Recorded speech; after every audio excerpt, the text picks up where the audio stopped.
আসসালামু আলাইকুম। Emerging study এর পক্ষ থেকে সবাইকে স্বাগতম জানাচ্ছি। আশা করি শিক্ষার্থী বন্ধুরা তোমরা সবাই ভালো আছো, নিরাপদে আছো। আমি তানজিরুল হোসেন রাব্বি, প্রভাষক ফিনান্স ও ব্যাংকিং বিভাগ, কৃষি বিশ্ববিদ্যালয় কলেজ ময়মনসিংহ, অতিথি শিক্ষক, কিশোর বাতায়ন এটুআই ও 2018 সালে অনুষ্ঠিত প্রাথমিক, মাধ্যমিক ও উচ্চ মাধ্যমিক শিক্ষকদের ডিজিটাল কন্টেন্ট প্রতিযোগিতায় সারা দেশে জাতীয়ভাবে প্রথম স্থান অধিকার। প্রিয় শিক্ষার্থী বন্ধুরা, তোমরা অবগত আছো যে আমরা বোর্ড কোশ্চেন সলভ করতেছিলাম। 2017 সালের বোর্ডে আসা বিভিন্ন উদ্দীপক আমরা সলভ করতেছি। তারই ধারাবাহিকতার আলোকে আজকে আমরা 2017 সালে আসা দুটি বোর্ড কোশ্চেন ইনশাল্লাহ সলভ করব। তো শিক্ষার্থী বন্ধুরা, তোমরা অলরেডি 2017 সালের অনেকগুলো বোর্ড কোশ্চেন আমরা সলভ করেছি, যেগুলো বিগত ক্লাসে তোমরা দেখেছো। তো আজকে আমরা দুইটা বোর্ড কোশ্চেন সলভ করব। একটা হলো চট্টগ্রাম বোর্ড 2017 সালে আসা উদ্দীপক, আরেকটি হলো যশোর বোর্ড 2017 সালে আসা উদ্দীপক। আশা করা যায় আজকের ক্লাসটি তোমরা ভালোভাবে করলে ভবিষ্যতে বোর্ড উদ্দীপক তোমরা নিজেরাই সমাধান করতে পারবে। তো শিক্ষার্থী বন্ধুরা, চট্টগ্রাম বোর্ড 2017 সালের প্রশ্নটি আমাদের সামনে চলে এসেছে, তোমরা দেখতে পাচ্ছ।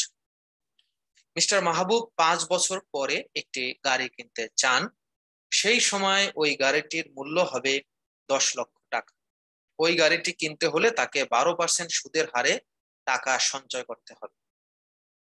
তো শিক্ষার্থী বন্ধুরা, আমাদের সামনে যে উদ্দীপকটা আছে, তোমরা মাত্র যে উদ্দীপকটা দেখলে, এখানে আমাদের বলছে যে মিস্টার মাহবুব 5 বছর পর একটি গাড়ি কিনতে চান, অর্থাৎ গাড়িটি কিন্তু আজকে কিনবেন না। কখন কিনবেন? 5 বছর পরে। অর্থাৎ 5 বছর পরে যে গাড়িটি কিনবেন সেই গাড়িটির মূল্য দেওয়া আছে 10 লাখ টাকা।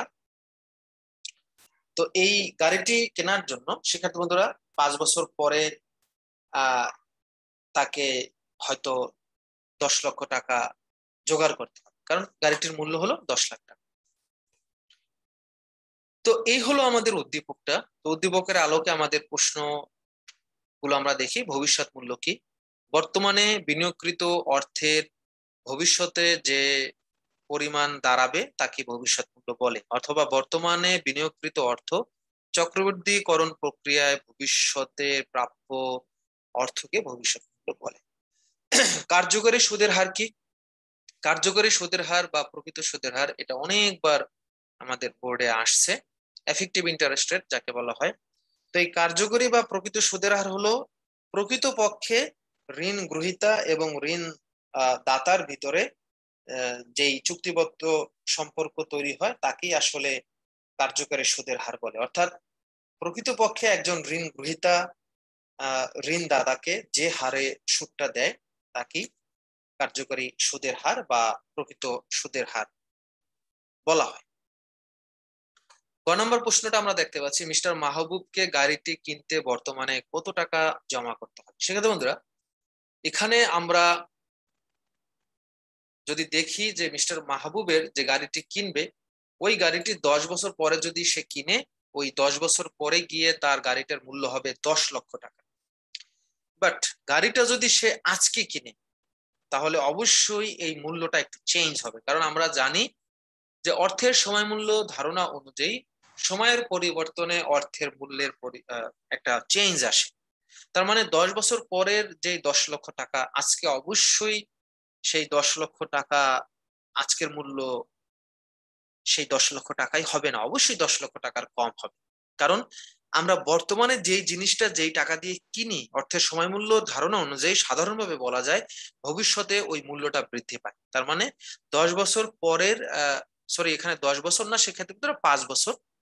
তো 5 বছর পরের যেই গাড়ি সে কিনবে, তো 5 বছর পরের যে গাড়ির যে দাম, সেটা অবশ্যই আজকে তার কম দামে আজকে সে কিনতে পারে। এটাই আমাদের গ নম্বরে নির্ণয় করতে বলছে যে গাড়ির আজকের মূল্য বা বর্তমান মূল্য কত। তো বর্তমানে সেই টাকা জমাতে হবে তার। তো গাড়িটি সে যদি বর্তমানে কিনতে চায়, তাহলে অবশ্যই গাড়ির দাম বর্তমানে ওই 10 লক্ষ টাকার চেয়ে কম হবে। এখন সে যেহেতু গাড়িটা 5 বছর পরে কিনবে, গাড়িটা কখন কিনবে? 5 বছর পরে। তো এই 5 বছর পরে গাড়ি কেনার জন্য অবশ্যই সে ব্যাংকে জমা করতে হবে একটা নির্দিষ্ট পরিমাণ টাকা। সেটাই হলো গাড়ির কেনার আজকের মূল্য বা বর্তমান মূল্য। এই যে বর্তমানে সে টাকাটা ইনভেস্ট করলো গাড়ি কেনার জন্য, বর্তমানে বিনিয়োগকৃত বা ব্যাংকে জমাকৃত এই টাকাটাই ব্যাংক 12% সুদ দিবে। তো এই চক্রবৃদ্ধি সুদে সুদে আসলে গিয়ে 5 বছর পরে একটা অ্যামাউন্টে দাঁড়াবে। ওই টাকা দিয়েই সে কি করবে, এই 10 লক্ষ টাকা দামের এই গাড়িটি কিনতে সমর্থ হবে। অর্থাৎ বর্তমানে বিনিয়োগকৃত অর্থ ভবিষ্যতে চক্রবৃদ্ধি সুদের বা চক্রবৃদ্ধিকরণ প্রক্রিয়া 10 লক্ষ টাকায় দাঁড়াবে, তখন সে গাড়িটি কিনতে পারবে। তো আমাদের আজকের বর্তমান মূল্য বা প্রেজেন্ট ভ্যালু নির্ণয় করতে হবে, অর্থাৎ 10 লক্ষ টাকার আজকের মূল্য কত, 10 লক্ষ টাকা পাওয়ার জন্য আজকের তাকে কত টাকা জমা করতে হবে, ইনভেস্ট করতে হবে, সেটা আমাদের বের করতে হবে। ঘ নম্বর প্রশ্ন বলছে যদি 15% সুদের হার হয়, সেক্ষেত্রে বন্ধুরা এখানে আমাদের সুদের হার কিন্তু দেওয়া ছিল 12%, বাট এই 12% যদি চেঞ্জ হয়ে 15% হয় এবং সে যদি আজকে বর্তমানে ব্যাংকে 4 লাখ টাকা ডিপোজিট করে বা ব্যাংকে যদি আজকে আজকে সে 4 লাখ টাকা ইনভেস্ট করে, তো সেক্ষেত্রে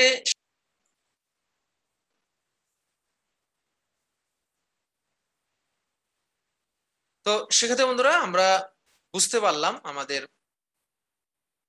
এখানে 4 লাখ টাকা দিয়ে সে গাড়িটি কিনতে পারবে কিনা, এই বিষয়টা আমাদের বের করতে হবে। অর্থাৎ আজকে যদি 4 লাখ টাকা সে জমা করে, তাহলে ভবিষ্যতে সে এই 4 লাখ টাকা সুদে আসলে চক্রবৃদ্ধিকরণ প্রক্রিয়ায় 10 লক্ষ টাকা হবে কিনা। যদি 10 লক্ষ টাকা হয়, then he can purchase his car. তো এটা আমাদেরকে আর কি নির্ণয় করতে হবে। তো সেক্ষেত্রে বন্ধুরা আমরা তাহলে আগে গ নাম্বারটা সলভ করি। মিস্টার মাহবুবকে গাড়িটি কিনতে হলে বর্তমানে মোট কত টাকা জমা করতে হবে, অর্থাৎ গাড়ি ক্রয়ের জন্য আজকে কত টাকা ব্যাংকে জমা করতে হবে।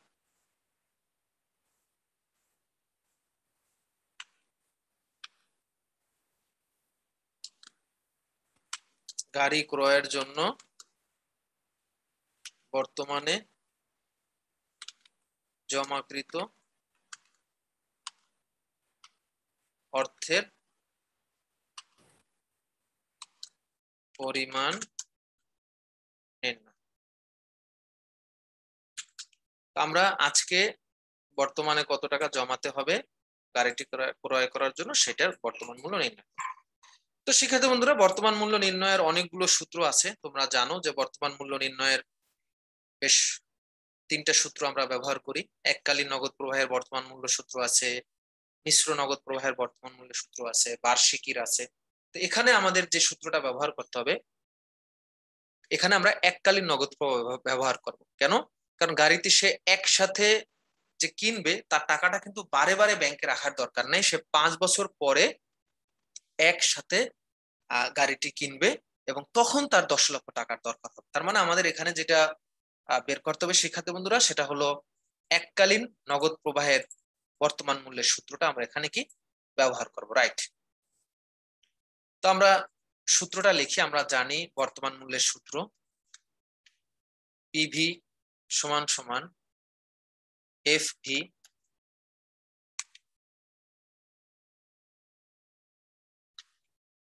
One plus I to the power minus N. আমরা জানি বর্তমান মূল্যে এনটা নেগেটিভ হয়। আর তোমরা ওই যে সূত্রটা দেখাইছিলাম আগে, তোমাদের হয়তো মনে আছে ক্লাসে, ওই সূত্র ব্যবহার করো তোমরা করতে পারবা। F b divide by 1 + i⁻⁴ n, সেই সূত্র দিয়েও তোমরা ব্যবহার করতে অঙ্কটা করতে পারবা, নো প্রবলেম। এটা তোমাদের ওই ক্লাস যখন আমরা আলোচনা করতেছিলাম তখন হয়তো আমরা বলেছি, তোমরা জানো যে বর্তমান মূল্য নির্ণয়ের দুটো সূত্রই আমরা ব্যবহার করতে পারি। এই সূত্রটা ব্যবহার করলে আমাদের একটু ইজি হবে, আমরা এই সূত্রটা ব্যবহার করতে পারি, রাইট? তো আমরা এখন এই সূত্রে একটু ব্যাখ্যাটা লিখে আসি শিক্ষার্থী বন্ধুরা।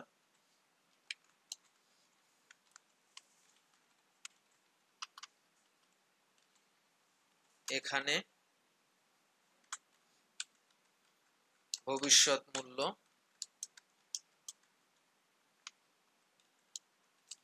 ভবিষ্যতে তার 10 লাখ টাকা দরকার, একসাথে তার 10 লাখ টাকা ভবিষ্যতে দরকার।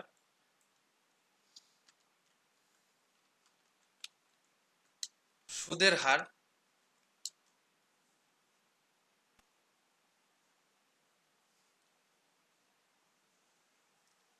তার এখানে সুদের হার দেওয়া আছে শিক্ষার্থী বন্ধুরা, তোমরা দেখতে পাচ্ছ সুদের হার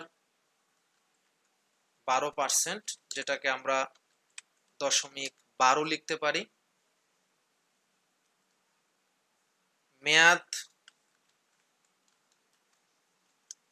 মেয়াদ হলো আমাদের 5 বছর। আর আমাদেরকে নির্ণয় করতে হবে শিক্ষার্থী বন্ধুরা ভবিষ্যৎ মূল্য, অর্থাৎ ভবিষ্যৎ মূল্য কত শিক্ষার্থী বন্ধুরা সেটা আমাদের এখানে নির্ণয় করতে, সরি আমরা ভুল লিখছি, ভবিষ্যৎ মূল্য না, আমাদের নির্ণয় করতে হবে বর্তমান মূল্য, অর্থাৎ বর্তমানে আমাদের কত টাকা ইনভেস্ট করতে হবে, অর্থাৎ এই 10 লক্ষ টাকার আজকের মূল্য কত সেটাই আমরা মূলত বের করব। তো ভবিষ্যৎ মূল্য আমাদের দেওয়া আছে এফবি। সুদের হারকে আমরা আই দ্বারা প্রকাশ করি, মেয়াদকে এন দ্বারা প্রকাশ করি, বর্তমান মূল্যকে আমরা পিভি দ্বারা প্রকাশ করি।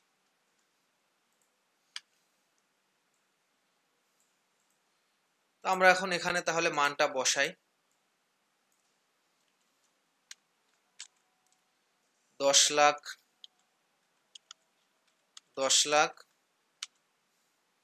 1 প্লাস 12% হলো আমাদের সুদের হার, আর এন হলো আমাদের 5।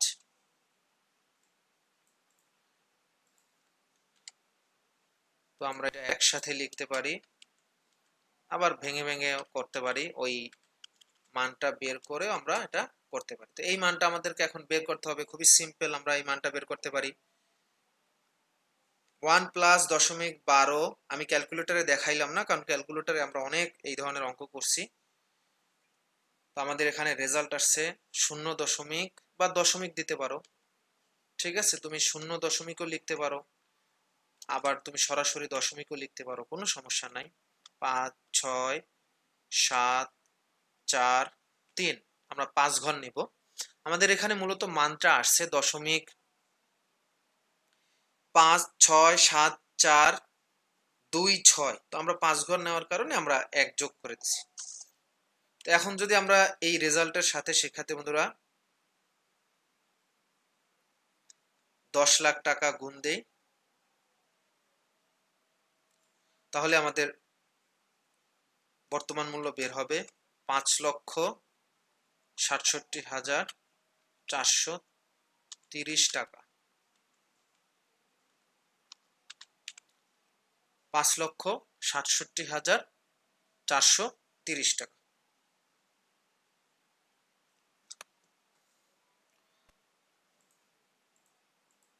আমরা এখানে লিখতে পারি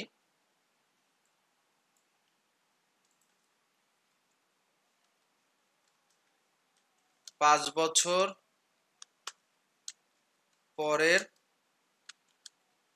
10 লাখ টাকা মূল্যের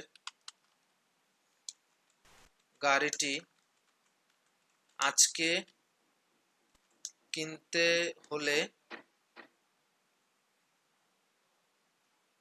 আচ্ছা আমাদের তো এভাবে না লিখে এভাবে লিখি, 5 বছর পরে গাড়িটি ক্রয় করার জন্য আজকে ব্যাংকে মোট 5,67,430 টাকা জমা রাখতে হবে। তো শিক্ষার্থী বন্ধুরা এখানে বিষয়টা যে দাঁড়ালো যে আজকে যদি 5,67,430 টাকা ব্যাংকে রাখো এবং ব্যাংক তোমাকে যে 12% সুদ দেবে, এইটারই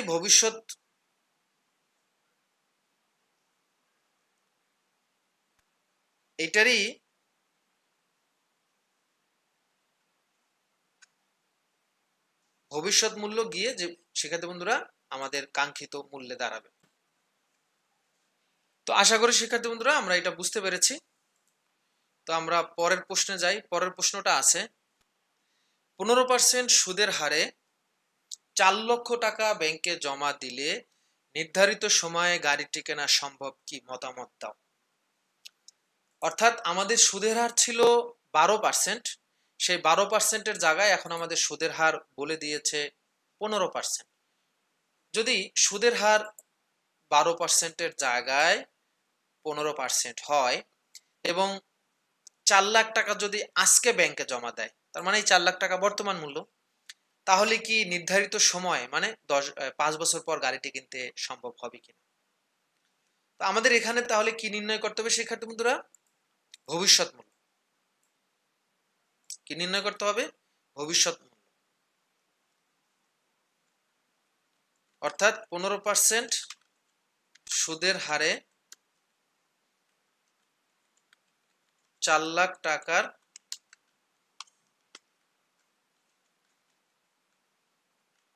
ভবিষ্যৎ মূল্য যদি আমরা নির্ণয় করি, তাহলে আমরা দেখব যে আসলে সে গাড়িটি কিনতে পারবে কিনা। এখানে আমরা লিখে দেই বর্তমানে জমাকৃত।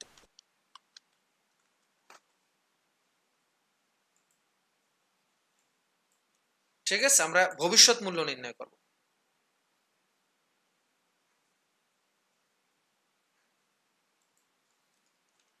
আমরা এখন কি নির্ণয় করব শিক্ষার্থী বন্ধুরা? ভবিষ্যৎ মূল্য। আগেরটা কিন্তু আমরা বর্তমান মূল্য নির্ণয় করছি।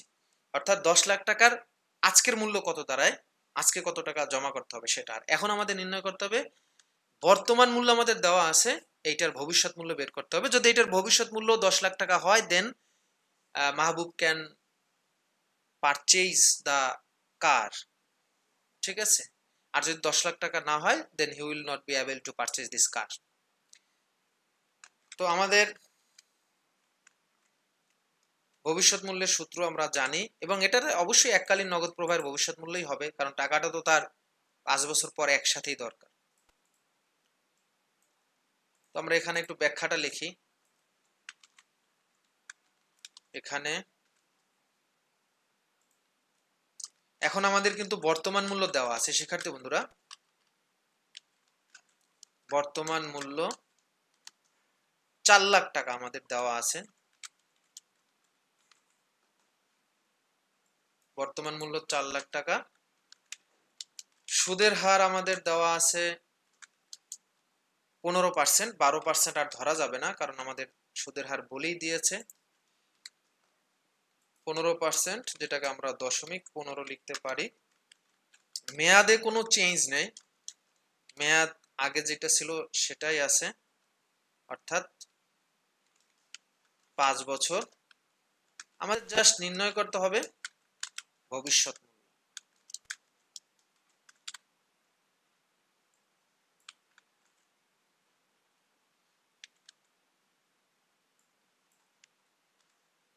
মেয়াদকে আমরা এন দ্বারা প্রকাশ করি এবং ভবিষ্যৎ মূল্য আমাদের এফবি বের করতে হবে। তো আমরা তাহলে মানটা বসাই শিক্ষার্থী বন্ধুরা।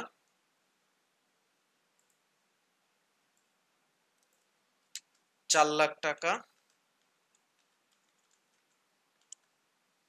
1 প্লাস 0.15 সুদের হার, আর এন এর মান হলো আমাদের 5। তো আমরা একসাথে করতে পারি, ভেঙে ভেঙেও করতে পারি।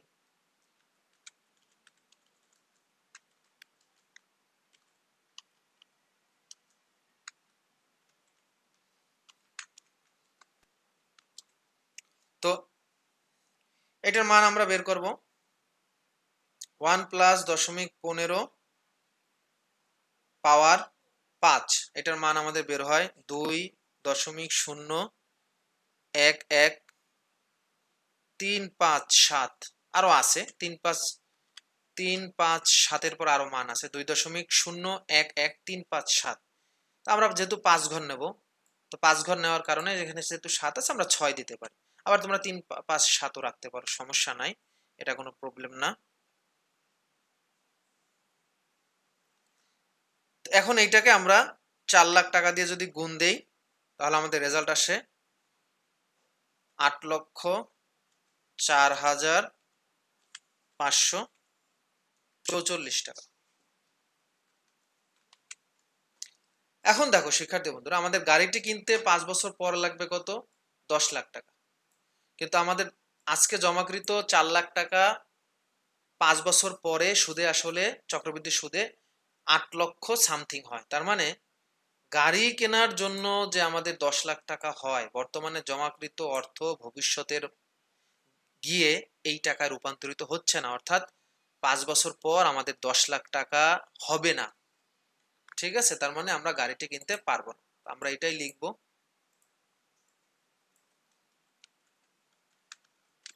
সিদ্ধান্ত।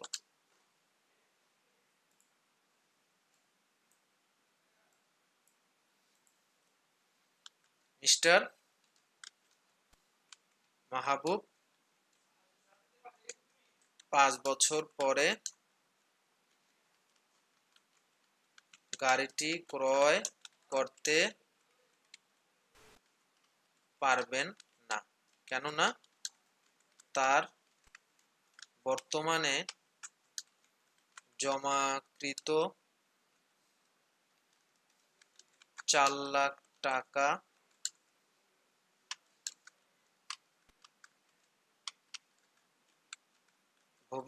4 লাখ টাকার ভবিষ্যৎ মূল্য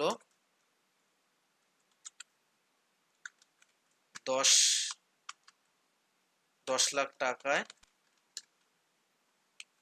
পরিণত হবে না। অর্থাৎ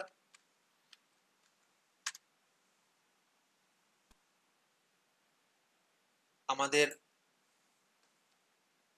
5 বছর পরে তার যে 10 লাখ টাকা দরকার, সেই 10 লাখ টাকা তার হচ্ছে না।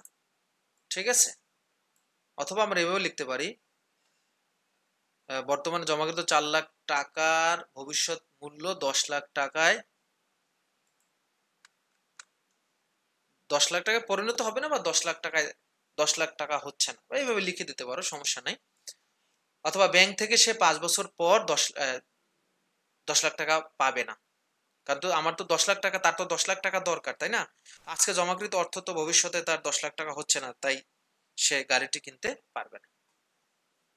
আশা করি এটা শিক্ষার্থীরা বুঝতে পারছো। এখন আমরা পরের বোর্ডে যাই, যশস্ব বোর্ড 2017। তো প্রশ্নটা আমাদের সামনে চলে আসছে, আশা করি তোমরা প্রশ্নটা দেখতে পাচ্ছ শিক্ষার্থী বন্ধুরা। 2017 সালের প্রশ্ন, জনাব আসলাম সাহেব 5 লাখ টাকা 5 বছরের জন্য একটি ব্যাংকে জমা করতে চান। তার কাছে দুটি অপশন আছে। এই 5 লাখ টাকা সে যমুনা ব্যাংকে রাখতে পারে, যমুনা ব্যাংক 15% হারে চক্রবৃদ্ধি সুদ দেবে। শুধু চক্রবৃদ্ধি সুদ বলছে, মাসিক, ত্রৈমাসিক, অর্ধবার্ষিক এই ধরনের কোনো কথা বলে নাই। তার মানে এটা বার্ষিক চক্রবৃদ্ধি সুদ, অর্থাৎ আয়ের নিচে এম আসার কোনো কাহিনী নাই, আয়ের নিচে এম আসবে না। তার আরেকটা অপশন আছে, সেই 5 লাখ টাকা প্রাইম ব্যাংকে রাখতে পারে। যদি সে এই 5 লাখ টাকা প্রাইম ব্যাংকে রাখে, তাহলে প্রাইম ব্যাংক 14% হারে মাসিক চক্রবৃদ্ধি সুদ দেবে, অর্থাৎ প্রতি মাসে দিবে। তার মানে বছরে 12 বার, চক্রবৃদ্ধির সংখ্যা বছরে একাধিকবার, মানে আইন নিচে এম থাকা চাই, এম এন চাচাতো ভাই আসবে। এবং এটা টোটালটাই হলো এককালীন নগদ প্রবাহ, কারণ সে 5 বছরের জন্য একসাথে কিন্তু টাকা রাখবে। সে 5 বছরের জন্য একসাথে টাকা রাখবে। ওকে, বর্তমান মূল্য দেওয়া আছে 5 লাখ। ক নম্বর হলো চক্রবৃদ্ধি সুদ কি? এই যে প্রাইম ব্যাংক যেটা দিচ্ছে, এটা হলো চক্রবৃদ্ধি সুদ। ঠিক আছে, অর্থাৎ সুদ আসলের উপরে সুদ, সুদ আসলের উপরে যখন সুদ ধরা হয় সেটাকে চক্রবৃদ্ধি সুদ বলে। অর্থাৎ প্রাইম ব্যাংকের যে সুদটা সেটা চক্রবৃদ্ধি সুদ, আবার যমুনা ব্যাংকের যেটা সেটাও চক্রবৃদ্ধি সুদ। দুইটাই কিন্তু চক্রবৃদ্ধি সুদ, সরল সুদ না। অর্থের সময় মূল্য বলতে বুঝায় কি, এটা অনেক আলোচনা হয়েছে, তোমরা পারবা। জনাব আসলাম মেয়াদ শেষে যমুনা ব্যাংক থেকে কত টাকা পাবেন, অর্থাৎ আমাদের জাস্ট কি করতে হবে, যমুনা ব্যাংকের জমাকৃত অর্থের ভবিষ্যৎ মূল্য আমাদের নির্ণয় করতে হবে। জনাব আসলাম কোন ব্যাংকে টাকা জমা রাখলে বেশি লাভবান হবে, মতামত দাও। তা আমাদের দুইটা ব্যাংকেরই ভবিষ্যৎ মূল্য বের করে সিদ্ধান্তটা দিতে হবে, কারণ তার কাছে আজকে 5 লাখ টাকা আছে বর্তমান মূল্য। এই 5 লাখ টাকা কোন ব্যাংকে রাখলে 5 বছর পরে গিয়ে বেশি টাকায় রূপান্তরিত হবে, সেই ব্যাংকের অপশনটাই তার জন্য গ্রহণযোগ্য। কারণ আমরা জানি পাওয়ার ক্ষেত্রে বেশি পাওয়ার অপশনটা গ্রহণ করা উচিত, আর পরিশোধ বা প্রদান করার ক্ষেত্রে কম প্রদান বা পরিশোধের অপশনটি গ্রহণ করা উচিত। তো আমাদের গ নাম্বার প্রশ্নটা আমরা সলভ করি। জনাব আসলাম যমুনা ব্যাংক থেকে মেয়াদ শেষে কত পাবেন, তার মানে আমরা লিখতে পারি যমুনা ব্যাংকে জমাকৃত অর্থের ভবিষ্যৎ মূল্য নির্ণয়। তো এটা এককালীন নগদ প্রবাহ হবে। তো আমরা এককালীন নগদ প্রবাহের এখানে সূত্রটা লিখতে পারি। এককালীন নগদ প্রবাহের ভবিষ্যৎ মূল্য নির্ণয়ের সূত্রটা আমরা এখানে লিখতে পারি। তো এখানে আয়ের নিচে এম আসবে না, কারণ এখানে জাস্ট আমাদের বলছে চক্রবৃদ্ধি সুদ, অন্য কিছু আমাদের এখানে শিক্ষার্থী বন্ধুরা বলে নাই।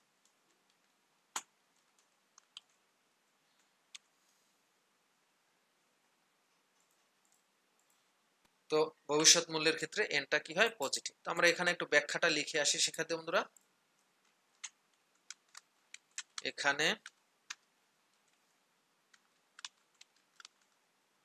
বর্তমান মূল্য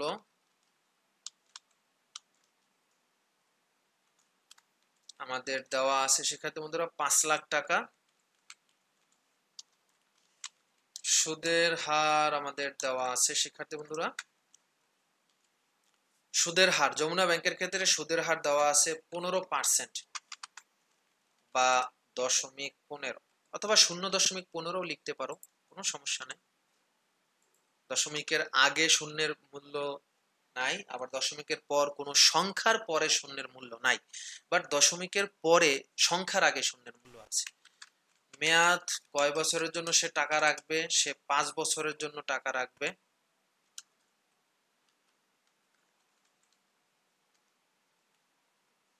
আর আমাদের নির্ণয় করতে হবে শিক্ষার্থী বন্ধুরা ভবিষ্যৎ মূল্য আমাদের নির্ণয় করতে হবে। তো এখানে বর্তমান মূল্যকে আমরা পিবি দ্বারা প্রকাশ করি, সুদের হারকে আমরা আই দ্বারা প্রকাশ করি, মেয়াদকে এন দ্বারা প্রকাশ করি। আমাদের নির্ণয় করতে হবে ভবিষ্যৎ মূল্য বা এফ। তো আমরা তাহলে মানটা বসাই শিক্ষার্থী বন্ধুরা।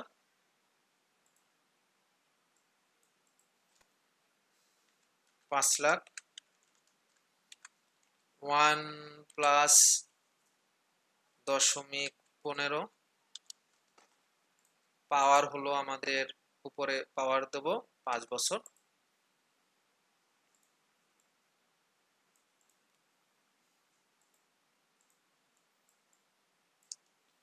তো আমরা ভেঙে ভেঙে করতে পারি, একসাথেও করা যায়, তো আমি ভেঙে ভেঙেই করা দেখাচ্ছি।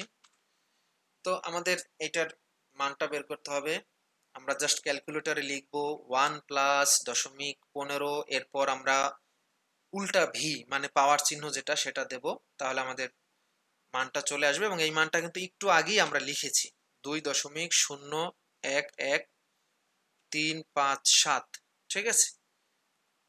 তো আমরা 2.01136ও লিখতে পারি। আমি এখন 357 এভাবে দিয়েই দেখাচ্ছি, এটা দিয়েও করা যাবে, কোনো সমস্যা নাই। আমরা এটাকে যদি 5 লাখ দিয়ে গুণ দেই তাহলে আমাদের অ্যান্সার আসবে 10,05,000 10,05,678 টাকা। অর্থাৎ আজকে যদি সে 5 লাখ টাকা জমা রাখে তাহলে মেয়াদ শেষে সে যমুনা ব্যাংক থেকে 10,05,678.50 পয়সা, তো আমরা এটা 979 দিয়ে দিতে পারি, সমস্যা। তো এই হলো আমাদের গ নাম্বারটা শিক্ষার্থী বন্ধুরা। গ নাম্বারটা আমরা সলভ করেছি, আশা করি তোমরা গ নাম্বারটা বুঝতে পেরেছো। জনাব আসলাম, এখানে আমরা একটা কথা লিখতে পারি, কারণ 3 মার্কের ছোট প্রশ্নের ক্ষেত্রে এটা লেখা উচিত। জনাব আসলাম যমুনা ব্যাংক থেকে মেয়াদ শেষে 10,05,679 টাকা পাবে। এটা জাস্ট তুমি লিখে দিলাম, ওকে। তো এটা তো আমরা বুঝতে পারলাম শিক্ষার্থী বন্ধুরা। তাহলে চলো আমরা এখন ঘ নাম্বার প্রশ্নটা দেখি। ঘ নাম্বার প্রশ্ন হলো, জনাব আসলাম কোন ব্যাংকে টাকা জমা রাখলে বেশি লাভবান হবে? তো শিক্ষার্থী বন্ধুরা এখানে আমরা মাত্র কিন্তু একটা ব্যাংকেরটা বের করছি, সেটা কি? যমুনা ব্যাংক, তাই না? যমুনা ব্যাংক থেকে মেয়াদ শেষে পাবেন 10,05,679 টাকা। তো আমরা এখন আরেকটা যে আমাদের ব্যাংক আছে, এখানে কিন্তু আমাদের আরেকটা ব্যাংক আছে, অতএব প্রাইম ব্যাংক, যেটা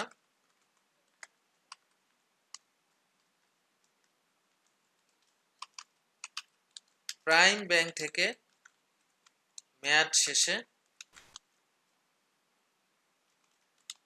পাবেন, এটা আমরা নির্ণয় করবো। অর্থাৎ আমরা তো যমুনা ব্যাংকেরটা বের করছি, তাই না? গ নাম্বারে এটা আমরা লিখতে পারি গ থেকে প্রাপ্ত, গ থেকে প্রাপ্ত। এখন আমরা ঘ নাম্বারটা বের করব। ঘয়ে এসে আমরা সিদ্ধান্ত নেওয়ার জন্য প্রাইম ব্যাংকেরটা আমরা বের করব। তো প্রাইম ব্যাংকেরটা আমরা যে বের করব শিক্ষার্থী বন্ধুরা,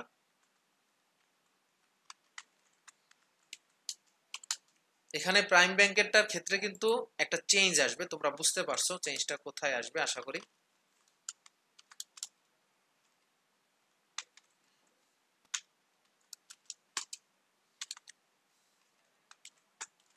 চেঞ্জটা কোথায় আসবে তোমরা আশা করি সেটা অলরেডি ধরতে পারছো। আই এর নিচে এম থাকা চাই, এম এন চাচাতো ভাই। এটা অবশ্যই এককালীন নগদ প্রবাহের ভবিষ্যৎ মূল্যের সূত্র হবে, সেটা ঠিক আছে। বাট এখানে কি হবে, আই আসবে এবং আই এর নিচে এম থাকা চাই, এম এন চাচাতো ভাই, অর্থাৎ এম গুণ এন চাচাতো ভাই। এখন এই বাড়তি যেই এমটা আসছে, কেন আসছে? তো অলরেডি সেটা কিন্তু তোমরা, আমার বিশ্বাস যে সেক্ষেত্রে বন্ধুরা সেটা তোমরা ধরে ফেলেছো, কারণ প্রথমেই আমি এটা আলোচনা করছি যে এই বাড়তি যেই এমটা আসছে, আগের সূত্রের সাথে এই এমটা কেন আসছে? এটা আসছে কারণ এই যে মাসিক বলছে, এই মাসিক বলার কারণে আমাদের এই বাড়তি এমটা আসছে। মাসিক চক্রবৃদ্ধি, আমরা জানি যে চক্রবৃদ্ধি যদি বছরে একাধিকবার হয়, চক্রবৃদ্ধির সংখ্যা যখনই বছরে একাধিকবার হবে তখনই আমাদের সূত্রটা একটা চেঞ্জ আসবে, অর্থাৎ আই এর নিচে এম থাকা চাই, এম এন চাচাতো ভাই। ওকে, এটা তোমরা বুঝতে পারছো। আর মাসিক মানে বছরে 12 বার। তো আমরা এখন এখানে সূত্রের ব্যাখ্যাটা লিখি। বর্তমান মূল্য 5 লাখ টাকা, ঠিক আছে। সুদের হার আমাদের চেঞ্জ হবে, আগেরটায় 15% ছিল, এটা হলো 14%। মেয়াদ আমাদের ঠিক আছে, জাস্ট অতিরিক্ত আমাদের চক্রবৃদ্ধি সংখ্যাটা আসবে। আগেরটায় চক্রবৃদ্ধির সংখ্যা লাগে নেই, কারণ আগেরটা ছিল বার্ষিক চক্রবৃদ্ধি, অর্থাৎ বছরে একবার। তো একবার মানে হলো এটা দেওয়ার দরকার নাই, এই জন্য আমরা এটা দেইনি। আর এখানে বলছে মাসিক, মাসিক মানে বছরে 12 বার, তার মানে এম এর মান 12 হওয়ার কারণে, মাসিক হওয়ার কারণে বছরে 12 বার হবে। আশা করি এটা শিক্ষার্থী বন্ধুরা তোমরা বুঝতে পারছো। আমরা এখন তাহলে মানগুলো বসাই।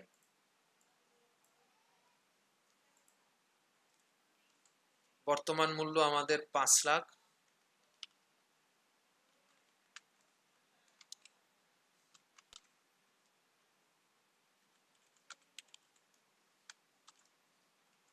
ওয়ান প্লাস,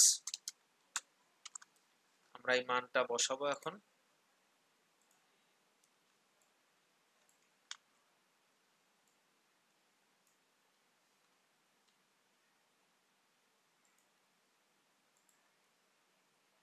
আই হলো 0.14 আর এম হলো আমাদের 12,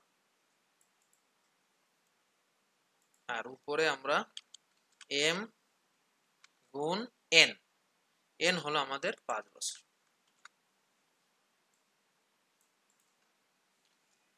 ওকে শিক্ষার্থী বন্ধুরা, এটা তোমরা বুঝতে পারছো আশা করি কিভাবে করলাম। 5 লাখ, এখন এই মানটা আমরা একসাথে বের করব, ঠিক আছে? এই মানটা আমরা শিক্ষার্থী বন্ধুরা কি করব, এই অংশটা একসাথে বের করব। কিভাবে বের করব? আগে 0.14 যেটা আছে, 0.14 কে আমরা 12 দিয়ে ভাগ দেব, ক্যালকুলেটর। তো তো এখানে আমাদের ট্যান ইনভার্স বা একটু উল্টা মান আসতে পারে, অ্যাবনর্মাল মান দেখা যাবে, কোনো একটা মান আসছে সেটার উপরে পাওয়ার দেওয়া আছে। তো তোমরা এটা আমি তোমাদেরকে অলরেডি শিখাইছি, যেরকম যদি মান আসে সেটাকে নর্মাল মানে আনার জন্য শিফট ইএনজি, শিফট ইএনজি এভাবে দুইবার করে শিফট ইএনজি একবার চাপবা, আবার শিফট ইএনজি চাপবা, অথবা ক্যালকুলেটরটা অঙ্ক করার শুরুতেই নর্মাল মোডে নিয়ে আসবা, মুডকে 5 বার চাপ দেবা এই সিস্টেমে।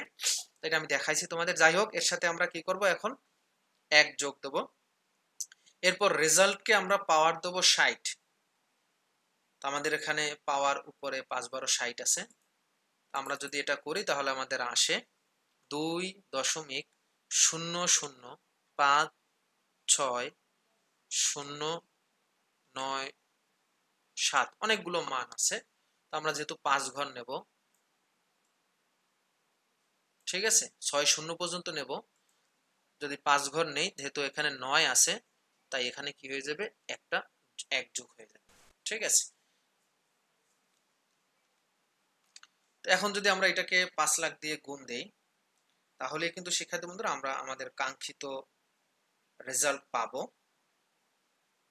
তো আমাদের এখানে আসে 10,02,805 টাকা, 10,02,805 টাকা আমাদের রেজাল্ট আসে, 10,02,805 টাকা।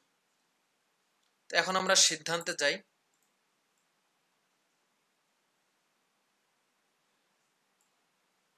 ঠিক আছে, আমরা এখন তাহলে সিদ্ধান্তে যাই।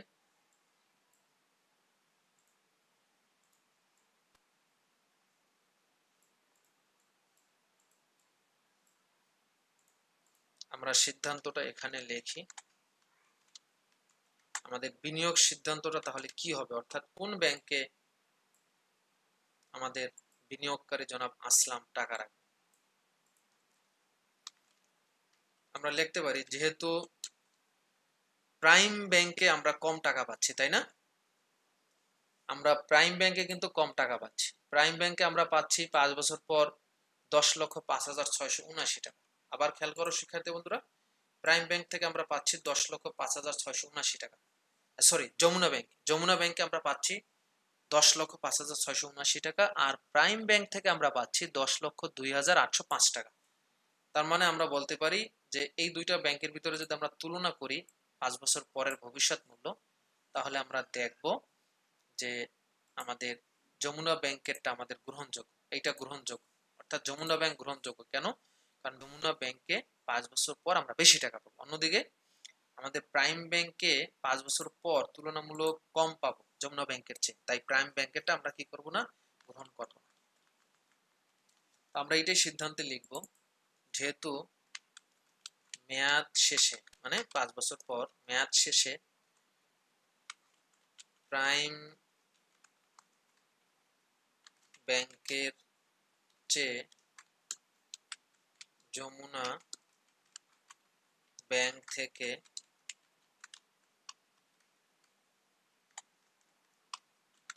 বেশি অর্থ পাওয়া যাবে, তাই জনাব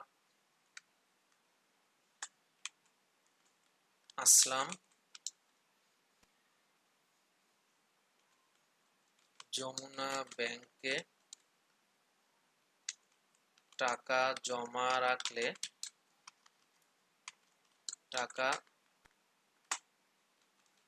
রাখলে বেশি লাভবান হবে।